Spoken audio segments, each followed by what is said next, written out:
नमस्कार प्यारे बच्चों, टीम प्रिंस के यूट्यूब चैनल पर आप सबका स्वागत है। कक्षा 10 के इतिहास विषय के बारे में अपन लगातार बातचीत कर रहे हैं और मैं तो ये कहता हूँ आपका अगर कोई जानकार भी कंपटीशन की तैयारी कर रहा है तो उसको भी इन वीडियो की हेल्प लेनी चाहिए, क्योंकि 10वीं क्लास में जो पहला चैप्टर दे रखा है और दूसरा बहुत इंपॉर्टेंट टॉपिक दिए हुए हैं 10th क्लास की सामाजिक विज्ञान की बुक में, और अपन लगातार उन विषयों पर बातचीत करते आ रहे हैं।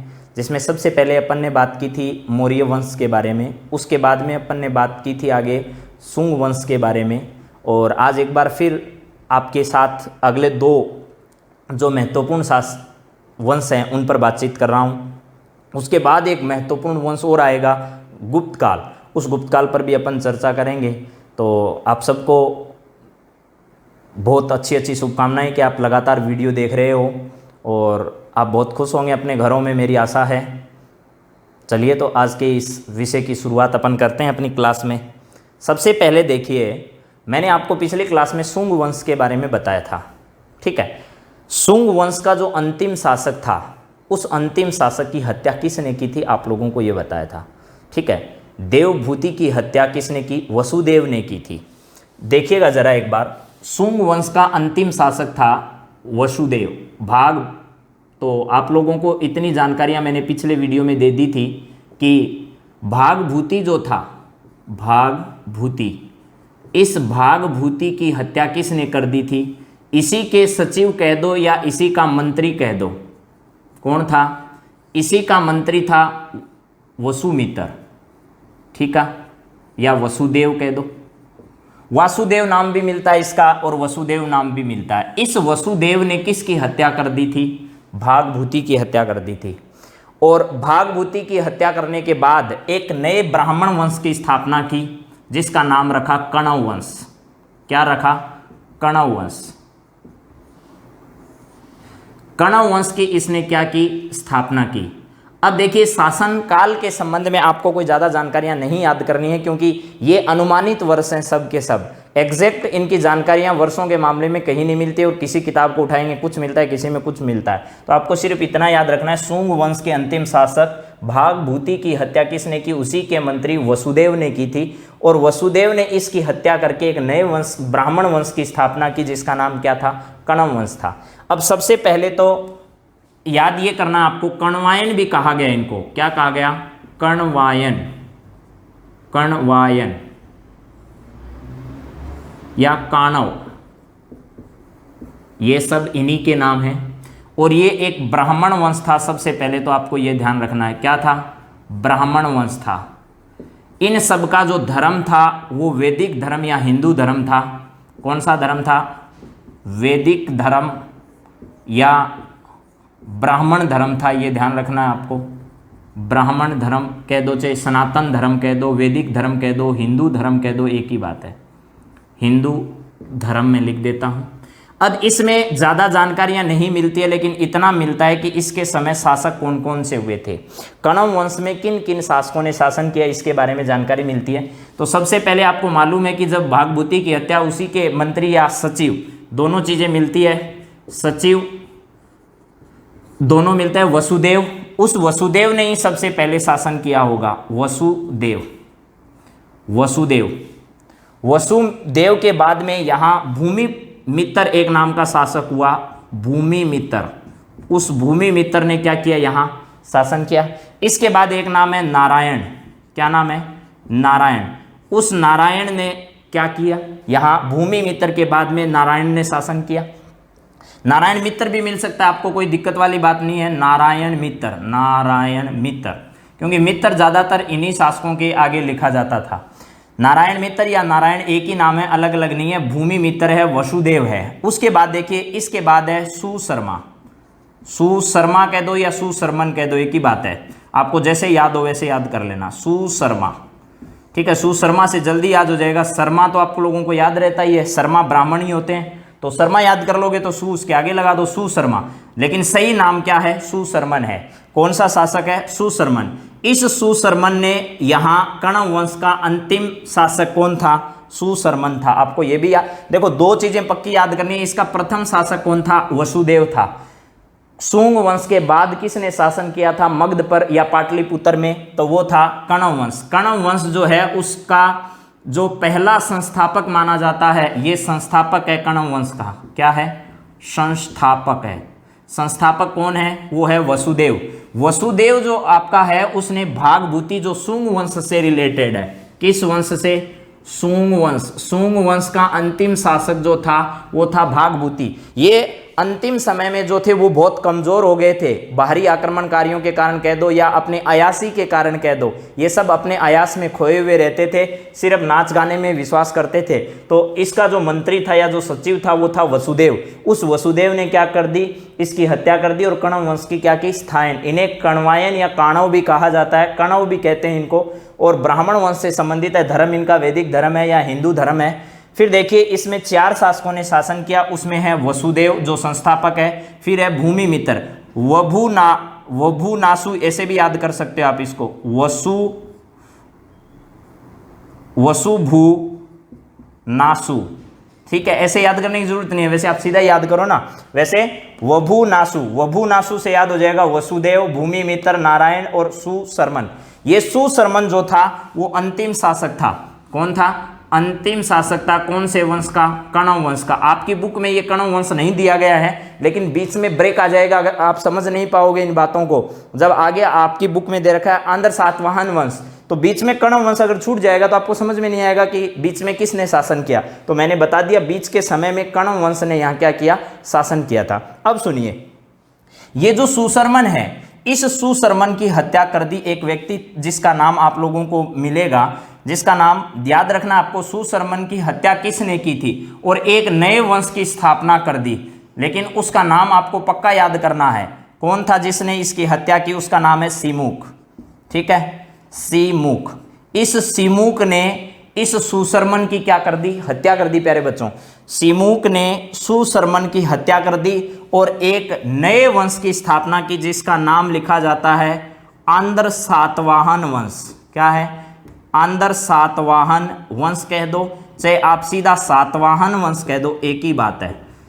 आंध्र वंश भी लिखा हुआ आता है, सातवाहन वंश भी लिखा हुआ आता है और आंध्र सातवाहन वंश भी लिखा हुआ आता है। ये सब के सब इसी एक ही वंश के नाम है। ये कह दो या ये कह दो या ये कह दो, एक ही बात है।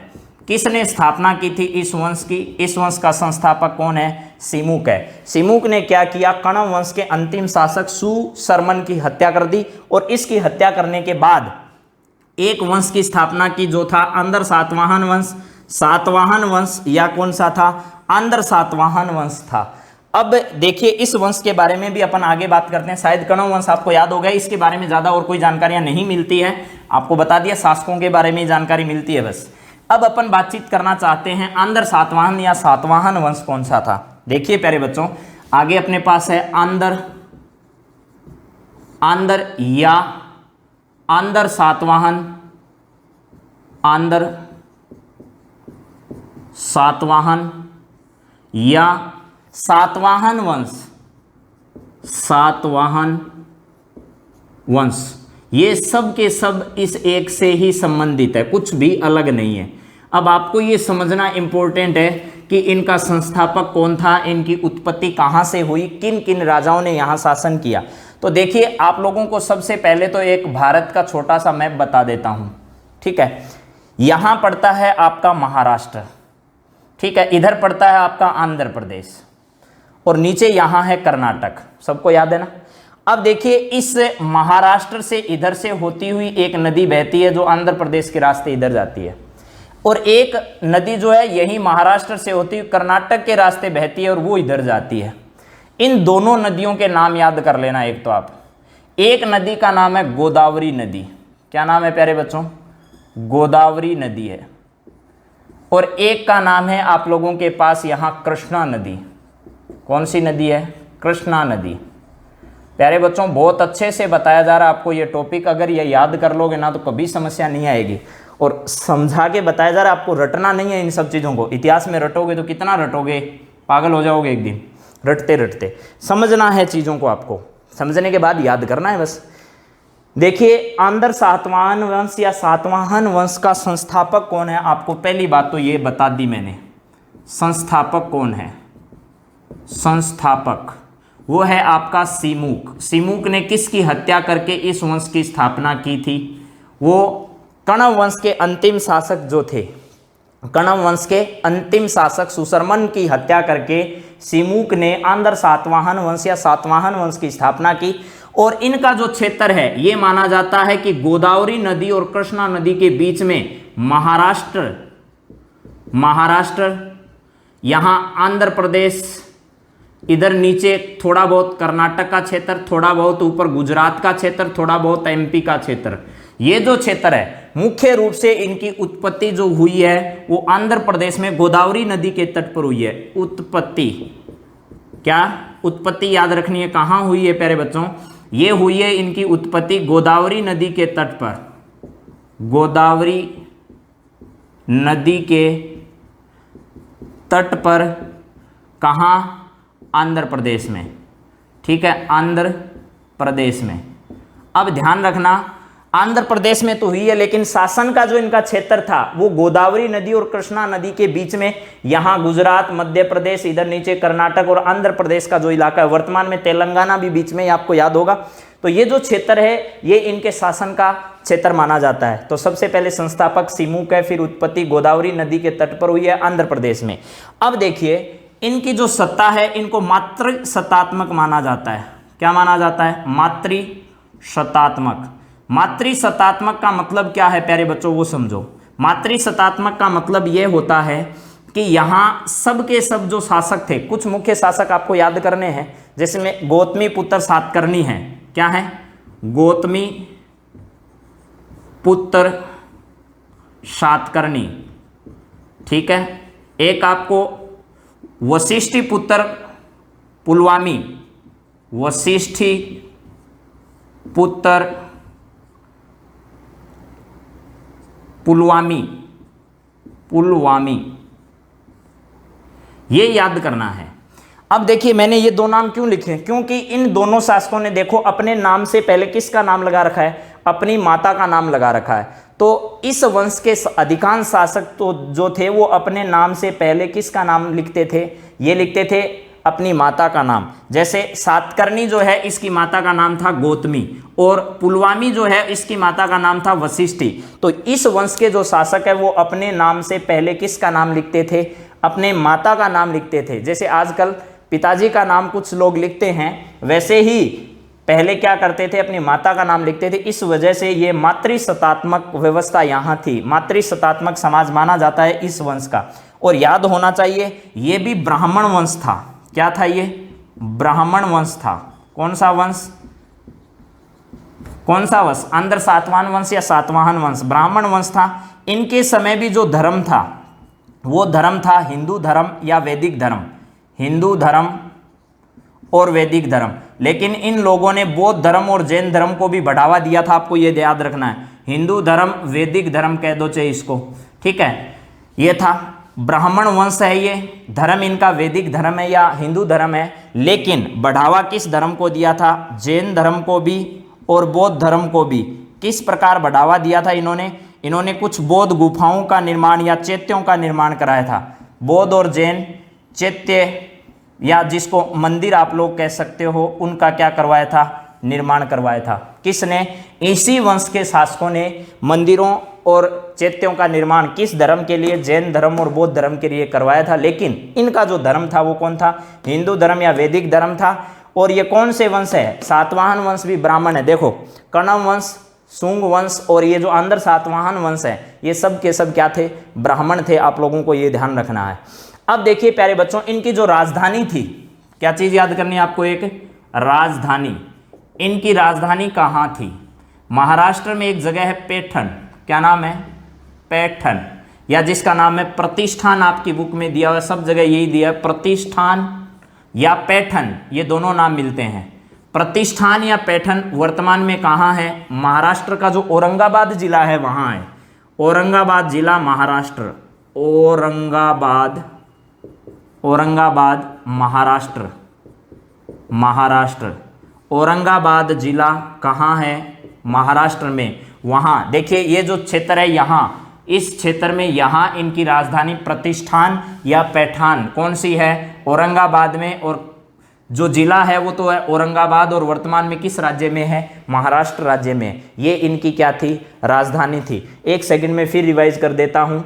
आंध्र सातवाहन वंश की स्थापना किसने की थी, कणव वंश के अंतिम जो शासक थे सुशर्मन, उसकी हत्या करके सिमुक ने यहाँ किस वंश की स्थापना की, आंध्र या सातवाहन वंश की स्थापना की। उत्पत्ति गोदावरी नदी के तट पर आंध्र प्रदेश से मानी जाती है।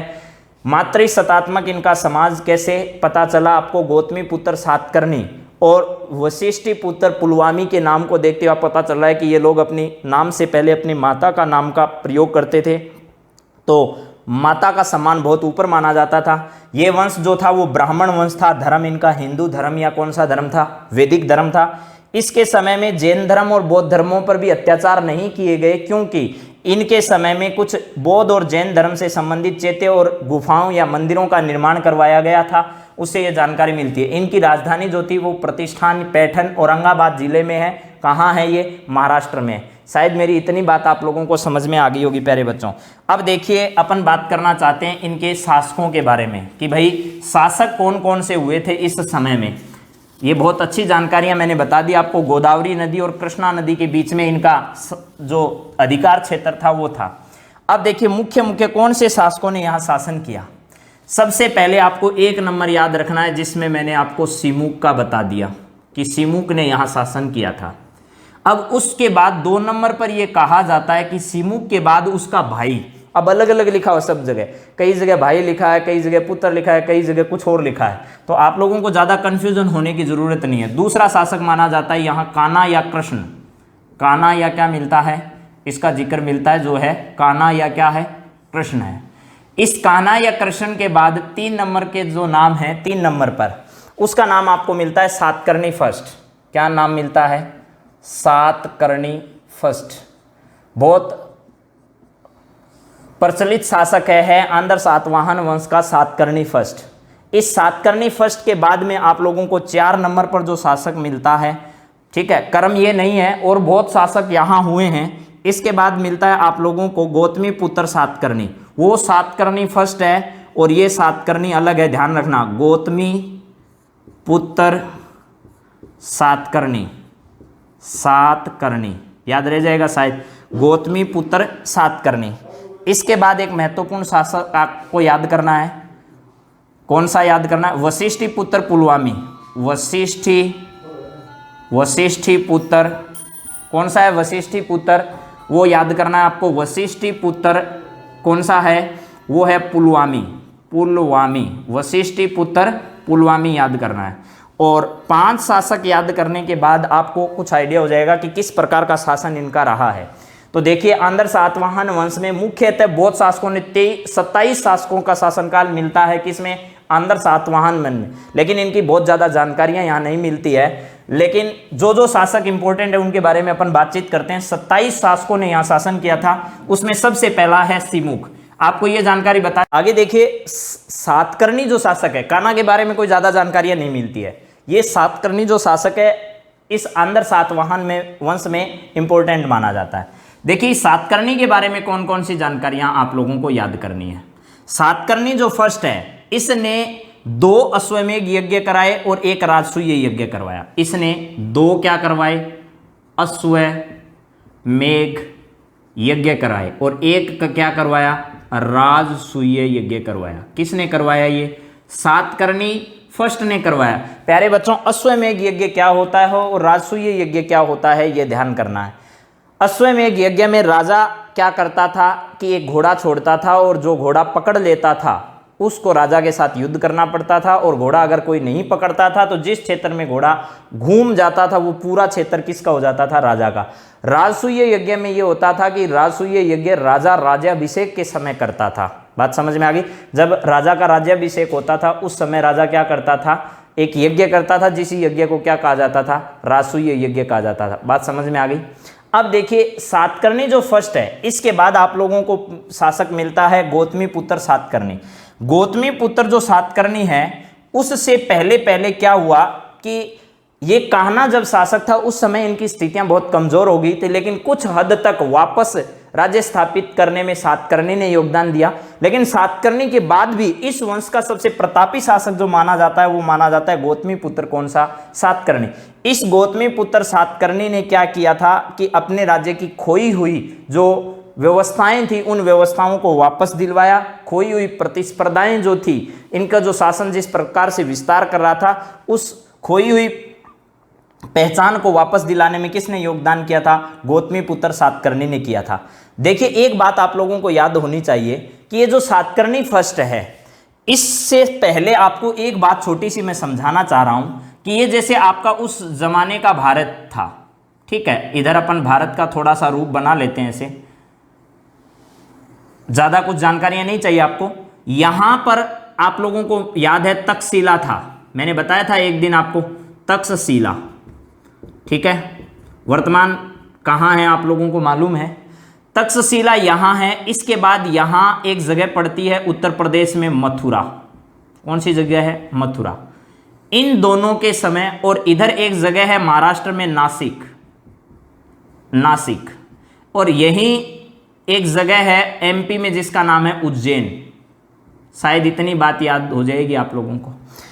आपको ये याद होना चाहिए कि इन्हीं के समय शकों का आक्रमण हुआ था। शकों का क्या हुआ था? शकों का आक्रमण।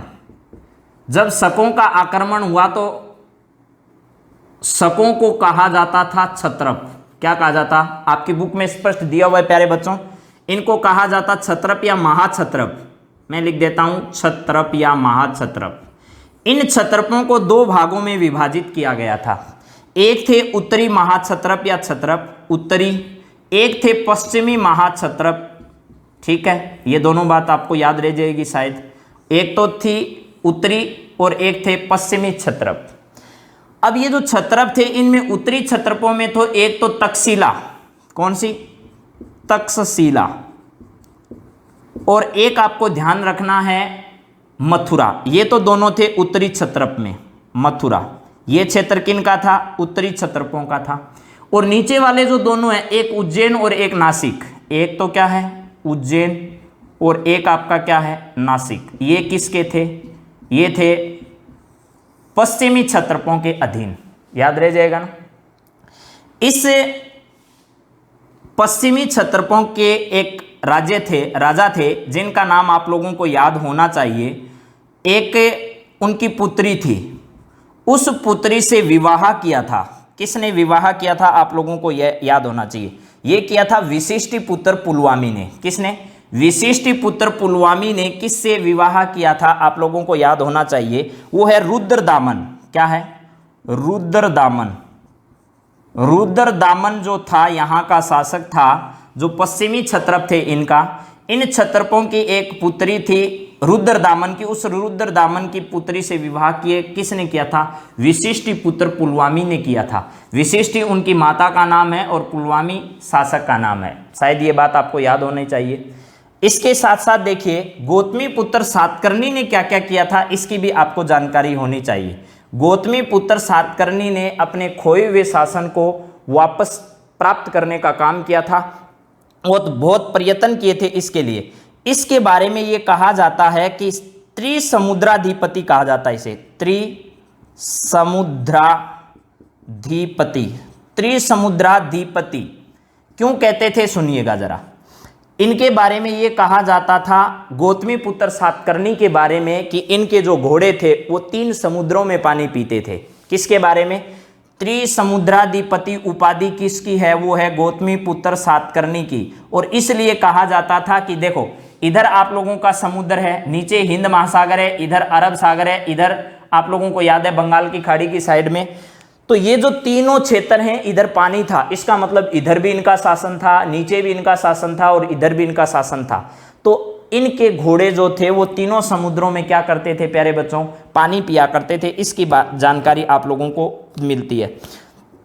इसके बाद देखिए, इन्होंने एक काम और किया था। एक तो आप लोगों को नाम मिलता है कारले। क्या नाम मिलता है? कारले। और एक मिलता है नासिक। कारले और नासिक में इन्होंने क्या किया था? बौद्ध संघ, जिसको क्या कहते हैं? बौद्ध संघ, या जिसको आप लोग कह सकते हो बौद्ध संघों के रहने के लिए चैत्य, क्या है, चैत्यों का निर्माण करवाया, या कह सकते हो चैत्य का निर्माण नहीं कहकर आप ऐसे भी कह सकते हो चैत्यों के निर्माण के लिए भूमि दान दी। क्या दान दिया? और भूमि दान की परंपरा इन्हीं के समय से शुरू हुई थी। भूमि दान की परंपरा इन्हीं के समय शुरू हुई थी। किसने दिया था? गौतमी पुत्र सातकर्णी ने। अब सुनिएगा जरा, इन शकों का आक्रमण इनके समय हुआ था, लेकिन गौतमी पुत्र जो सातकर्णी था, गौतमी पुत्र सातकर्णी ने भी इन लोगों के साथ संघर्ष किया था। किन के साथ है? शकों के साथ। लेकिन कुछ किताबों में लिखा हुआ आता है कि इनमें शकों की जीत हुई, और कुछ किताबों में लिखा हुआ आता है कि आंध्र सातवाहन वंश के गौतमी पुत्र सातकर्णी की विजय हुई। लेकिन यह तय है कि यहाँ इनके बीच में आपस में संघर्ष अवश्य हुआ था। तो आप लोगों को इतनी जानकारी मेरे हिसाब से प्यारे बच्चों समझ में आ गई होगी कि मैंने क्या क्या बात बताई है। इन्होंने क्षत्रियों का मान मर्दन भी किया था। किनका? क्षत्रियों का। क्षत्रियों का मान मर्दन भी किया था, मान मर्दन भी किया था। और इनके समय में, यानी पूरे आंध्र सातवाहन वंश के समय में वर्णाश्रम व्यवस्था थी। वर्णाश्रम यानी 4 अपने आश्रम होते हैं, ठीक है, उन 4 आश्रमों की भी व्यवस्था थी। इसके साथ साथ आप लोगों को यह भी याद होना चाहिए कि जो वर्ण व्यवस्थाएं थी वो प्रचलन में थी इनके समय में। ऐसी भी जानकारियां अपने को मिलती है। इसके बाद एक शासक बना जिसका नाम है यज्ञश्री। कौन सा शासक है? यज्ञश्री। बता देते हैं आपको यज्ञश्री के बारे में भी। यज्ञश्री ने क्या क्या किया था, देखिए। यज्ञश्री, इस यज्ञश्री के बारे में भी थोड़ी बहुत जानकारियां आप लोगों को मिलती है। सबसे पहले तो इसके समय के सिक्के मिलते हैं। क्या मिलते हैं? सिक्के। और इन सिक्कों पर एक नाव का चित्र मिलता है, द्विपतवार वाली नाव। द्विपतवार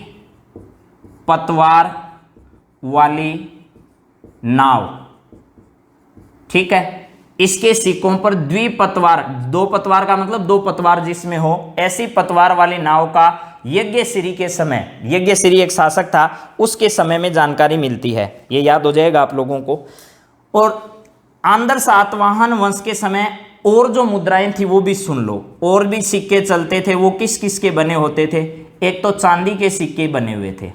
इसके अलावा एक आप लोगों को तांबे के सिक्के भी याद रखना है। चांदी के, तांबे के, शीशे के सिक्के, शीशे के सिक्के भी बने। और शीशे के सिक्के चलाने वाला ये प्रथम वंश था, ठीक है। इन्हीं के समय चलाया गया था प्रथम जो वंश था। कौन से सिक्के चलाने वाला? शीशे के सिक्के चलाने वाला। शीशा आप लोग जानते होंगे। उस शीशे के सिक्के चलाने वाला प्रथम, ये सवाल कई परीक्षा में आया हुआ है कि शीशे के सिक्के चलाने वाला वंश कौन सा था? तो वो था आंध्र सातवाहन वंश। शायद इतनी बातें आप लोगों को समझ में आ गई होगी। वो आप लोगों को 23वें, 19वें, 27वें ऐसे शासकों के बारे में देता है, लेकिन वो जानकारियां ज़्यादा इंपॉर्टेंट नहीं है आपके लिए। और एक इनका काल याद करने की जरूरत इसलिए नहीं है क्योंकि कहीं इनका काल कुछ मिलता है आपकी किताबों में, कहीं 30 दे रखा है, 30 ईसा पूर्व से, किसी में 60 ईसा पूर्व से दे रखा है। लेकिन काल जो है वो अनुमानित है, कोई फिक्स काल इनके बारे में जानकारियां आप लोगों को नहीं मिलती है। तो आप लोगों को आंध्र सातवाहन वंश समझ में आ गया। आंध्र सातवाहन वंश की स्थापना किसने की थी ये समझ में आ गया। आंध्र सातवाहन वंश के समय में ही एक मुख्य भूमिका आप लोगों को और याद करनी है। एक शासक था, सातकर्णी से पहले एक शासक था जिसका नाम था हल। क्या था? हल। इस हल ने जो था वो ज्ञानी था, यानी विद्वान था। ये इसका नाम कवि हल भी मिलता है। ये विद्वान था, विद्वानों का आश्रयदाता था। इसकी एक कृति जो बहुत ज्यादा प्रचलन में थी, ठीक है, कथा सप्तशती। कौन सी? कथा सप्तशती। कथा सप्तशती का मतलब है जिसमें 700 श्लोकों, वो किसकी रचना थी? वो थी आपके हल की। किसकी रचना? हल की। हल की रचना का नाम कथा सप्तशती आपको याद रखना है। कथा सप्तशती किसकी रचना थी? हाल की रचना थी। हाल जो था वो विद्वान था, ये भी ध्यान रखना है। इसके बाद ये कवि भी था। इसकी रचना है कथा सप्तशती। और इसके समय में जो महत्वपूर्ण कवि मिलता है उसकी चर्चा मिलती है गुणाढ्य की। गुणाढ्य कौन सा है? गुणाढ्य। ये गुणाढ्य की चर्चा भी इसके समय में मिलती है। अब गुणाढ्य का आप लोगों को एक ग्रंथ याद रखना है लेकिन एक जानकारियां आप लोगों को गुणाढ्य के बारे में और याद रख लेनी चाहिए कि गुणाढ्य ने कौन सी रचना की थी, वो थी वृहत कथा। गुणाढ्य की रचना कौन सी है? वृहत कथा। वृहत कथा, ये कथा किसकी है? वृहत कथा जिसको कहा जाता है वो है गुणाढ्य की। इस गुणाढ्य की वृहत कथा से सोमदेव और क्षेमेंद्र के दो ग्रंथ, एक तो है सोमदेव का, किसका है? सोमदेव का। एक किसका है? क्षेमेंद्र का। क्षेमेंद्र, एक तो किसका है? क्षेमेंद्र का, और एक किसका है? सोमदेव का।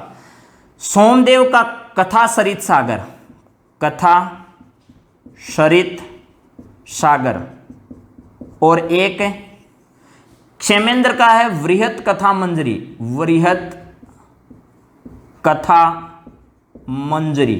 इनकी जो रचना की गई है उन सब का आधार क्या है? गुणाढ्य का वृहत कथा ही है। दोबारा सुन लो, इन्हीं के बीच में आंध्र सातवाहन में सातकर्णी से पहले एक शासक हुए जिनका नाम था हल, विद्वान थे। कथा सप्तशती उनके ग्रंथ का नाम है। गुणाढ्य उनके समय में एक विद्वान हुए हैं। उस विद्वान ने वृहत कथा की रचना की। वृहत कथा जो है वो आधार किसका है? सोमदेव की कथा सरित सागर, और क्षेमेंद्र की जो वृहत कथा मंजरी है उनकी रचना किसके आधार पर ही की गई है? वृहत कथा के आधार पर ही की गई है। प्यारे बच्चों, आंध्र सातवाहन वंश का जो अंत है वो शकों के आक्रमण के कारण ही हुआ, क्षत्रपों के आक्रमण के कारण ही हुआ। आपको ये जानकारी होनी चाहिए।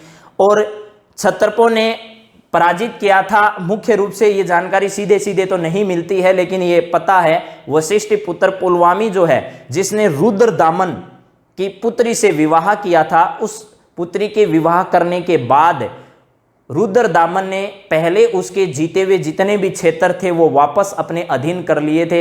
इसका मतलब इनका जो अंत है वो शकों ने ही किया था, यानी महाक्षत्रपों ने ही किया था। तो इस वजह से इस वंश का क्या हो गया? अंत हो गया। इसके बाद कुषाणों का भी आक्रमण हुआ था, लेकिन आपकी बुक में कुषाणों के आक्रमण के बारे में ज़्यादा जानकारी नहीं मिलती है। आपकी बुक में इसके बाद जो शासन दिया वो गुप्त साम्राज्य दिया हुआ है। तो अपन अगली क्लास में प्यारे बच्चों गुप्त साम्राज्य के बारे में बातचीत करेंगे, लेकिन आप एक बार जल्दी जल्दी इस पूरे भाग को रिवाइज कर सकते हो कि आंध्र सातवाहन वंश की स्थापना किसने की थी, इसका संस्थापक कौन था, शासन इनका कहाँ कहाँ था। ठीक है, आंध्र मृत्य भी इनको कहा जाता है। आंध्र मृत्य लिख देता हूं यहां। आंध्र मृत्य भी इन्हीं के बारे में मिलता है। आंध्र इन्हीं के बारे में मिलता है। आंध्र सातवाहन भी यही है, सातवाहन वंश भी यही है। सिमुक ने हत्या की थी सुशर्मन की, उसके बाद इसकी संस्थापना की थी, और प्रथम शासक सुशर्मन नहीं था। उसके बाद कौन शासक बना आप लोगों को बता दिया मैंने। उसी का कुछ लोग भाई कहते हैं, कुछ लोग पुत्र कहते हैं, चाचा, अलग अलग बुक में अलग अलग मिलता है ये नाम। ठीक है, कान्हा या कृष्ण। कृष्ण के बाद जो हुआ था वो था हल।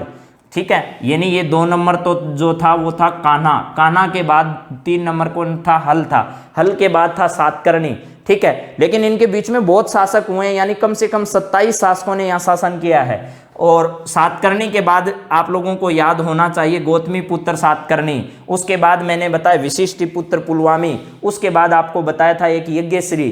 ठीक है, इन सब की जानकारी याद होनी चाहिए। मोस्ट इंपोर्टेंट हल है, ये विद्वान था और इसने कथा सप्तशती लिखी। गुणाढ्य इसका विद्वान था यहाँ इनके समय, और गुणाढ्य ने वृहत कथा लिखी जिसका आगे चलकर आधार सोमदेव कथा सरित सागर, और क्षेमेंद्र ने वृहत कथा मंजरी की रचना इसी वृहत कथा जो ग्रंथ है इसी के आधार पर। सप्तशती का मतलब है 700 श्लोकों वाला, 700 श्लोक जिसमें हो वैसा जो ग्रंथ है वो कौन सा है? कथा सप्तशती है।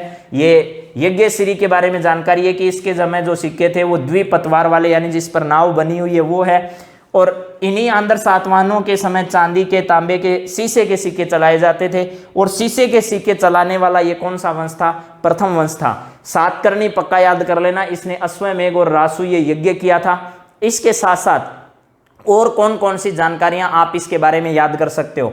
एक याद करना है विशिष्ट पुत्र पुलवामी। विशिष्ट पुत्र पुलवामी ने क्या किया था? जो क्षत्रप थे, पश्चिमी क्षत्रप, एक बताया आपको उत्तरी क्षत्रप, एक बताया मैंने पश्चिमी क्षत्रप। जो पश्चिमी क्षत्रप थे जिनका शासन जो था नासिक और उज्जैन में था, उन्हीं पश्चिमी शासकों के एक शासक थे जिसका नाम है रुद्रदामन। उस रुद्रदामन की पुत्री के साथ विवाह किया था विशिष्ट पुत्र पुलवामी ने।